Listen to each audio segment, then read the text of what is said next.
everyone, this is Calvin Russell, CEO and founder of 850 Club Credit Consultation. Thank you guys so much for watching yet again another video.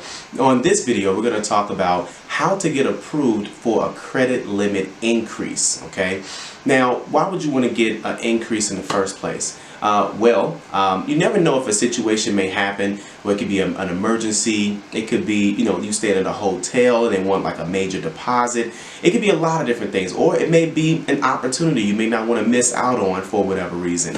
And if you don't have the amount of space on your credit card, what can end up happening is that you end up maxing that card out, and of course if you max that card out, your score will drop. Well, one little thing that a lot of people forget about is asking for a credit limit increase. Okay, a credit limit increase will of course increase your current limits on the card. So for example, if you have a credit card that's a $500 limit, okay, and you ask the bank for a credit limit increase, more than likely, I would say about 75% of the time, they're going to run your credit to see if you qualify. Okay.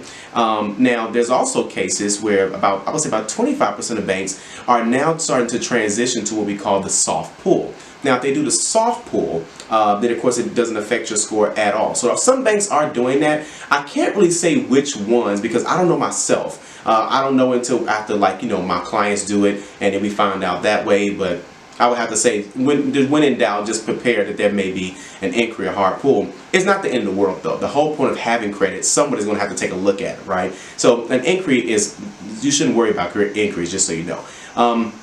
Either way, so all you have to do, more than likely, you're going to have to be at least a 640, 650, somewhere around there. Now, have I seen people get approved for a credit limit increase and their score was under 640, 650? Absolutely. But again, they've had a history of on-time payments. Most credit card companies, if you paid them the last 5 to 12 months or last 5 to 12 payments, and if you pay them on time, more than likely they have no problem giving you a credit limit increase, okay? And that will help you out dramatically, all right? So you most definitely want to do something like that. And all you have to do is call them up and then say, hey, can I get an increase? Some cases, they'll actually just let you go in online and do it. I know American Express does that, where you just log in and ask for an increase. Or if you have an American Express charge card, then they give you what they call a spending limit. And you can just log in and do that. Capital One does it. You can log in and just ask for a credit limit increase. I think it lets you know pretty instantly too, so you don't have to be on hold or anything like that. But that's what's so great about it, is that you can do that, without even having to be on hold and things of that sort. That does play a role, okay? But yeah, honestly, the easiest way to do it is know that you have to have at least a 640 credit score or higher. Of course, the higher, the better the chances you're going to be able to get that increase. Now, some banks are, I won't say difficult, but some banks, again, they don't want to put themselves in a position where they're giving people too much. Don't expect like a $3,000 limit increase. I haven't seen, I'm sure that's happened for someone, but maybe like $250, $500, $1,000, $1,500, something like that, depending on, of course, your payment history. If your income has changed, that plays a role too. A lot of times, if you've had a credit card when you had your, I won't say first job, because of course it's like you're 15 or 16, but let's say you got a nice paying job. Let's say you're making, I don't know, $30,000 a year, and now you go from 30 to, let's say, 40. Letting them know things like that, they will give you more, especially if the payment history is there. If the payment history is not there, please don't waste your time. Okay, like if you've been late in the last 5 to 12 months, listen, don't waste your time calling them or going online. It's a waste of an inquiry if it is one.